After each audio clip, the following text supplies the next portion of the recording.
So for this video, I'm going to look at the current state of homelessness and really focused on the Portland area. But before I do that, there's two really key things that I want to say.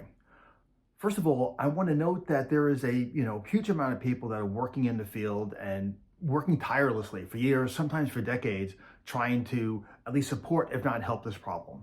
This is not to negate anything that they're doing. However, my point is that it is still in crisis mode. And as a result, I think we need to currently examine everything that we're doing and really consider, is this working or is it not? Because to some extent, maybe some of our policies or the approach in general is not really sound. The second aspect is I think we really need to consider the fact that Portland is kind of a magnet. It is a sanctuary city. And while people like to position that as being, softer on crime, really what it is, it's about treating all people with dignity.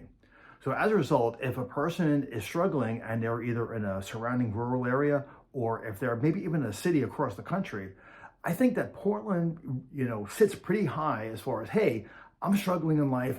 I want a chance for my future. Portland seems like a pretty good option because they seem to be kinder to people. I think that's really important to note because I think there are a lot of people here who move here and are kind of like right on the edge of being able to support themselves, and some of them inevitably fall into homelessness. Okay, let's look at the current state. The situation today in Portland is pretty dire. The numbers show there are about 14,000 people experiencing homelessness. About half of those are living unsheltered, meaning camping on the streets. The other 7,000 are doing things like couch surfing or are otherwise dependent upon others for their housing situation. To put things in perspective, Portland ranks around 25th in the nation for homelessness per capita. However, that includes many smaller cities where the problem may not be as visible. When compared to larger cities, Portland ranks around 3rd, which helps explain why we get more attention. That matches up with the state ranking where Oregon lists around 4th nationwide. The bigger problem, though, is that about 1 to 1,500 people enter homelessness each month, and less exit by anywhere from 100 to several hundred. That means it is a growing problem that probably won't change anytime soon. When we look at the main solution proposed, we see that Portland has about 25,000 affordable housing units.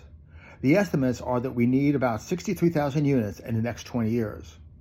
The problem is we have only added about 500 to 800 new units each year, mostly apartments.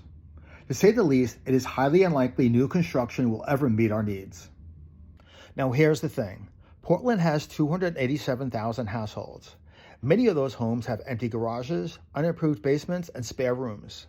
Instead of building new homes, and here's the key, presuming that people needing housing meet minimum safety and stability thresholds, we could add supply for a fraction of the cost and build community while putting money in Portlanders' pockets and reducing their tax burden. One last thing to consider. Minimum wage is $16.30 an hour. That translates to $32,000 per year for a take-home of around $2,100 a month. The average studio here is $1,200 to $1,300 a month. If a person can keep their other costs down for food, transportation, and phone to like $500 a month, they can squeeze by, but that means two things. First, they won't have much ability to save money for those hiccups that drive homelessness. Second, it is really tight, so financial self-discipline can be difficult. Imagine how much more breathing room they would have if they reduced their housing expense by 1/3 or more if they rented a room. The point I'm trying to make here is that maybe not everyone gets an apartment. What I call communal living, so where you share amenities like a kitchen, a living room, and other things, can be a lot cheaper than having a studio or one-bedroom apartment. And when I talk about behavioral wellness, it's not necessarily just the social well-being, so like being able to live with other people, but also the financial well-being. Because sometimes, if you're living on a budget, you need to learn self-discipline. You need to learn how to be frugal. And that can be tough for some people. And that on its own can push them into homelessness. For example, maybe a person has a car and, you don't get a car, right? Because money is tight for you. You have to consider using the bus. As a person who's been living without a car for 8 years now, I can tell you it sucks sometimes. Yeah, taking the bus, waiting at bus stops in rain and taking it late at night, but I make do.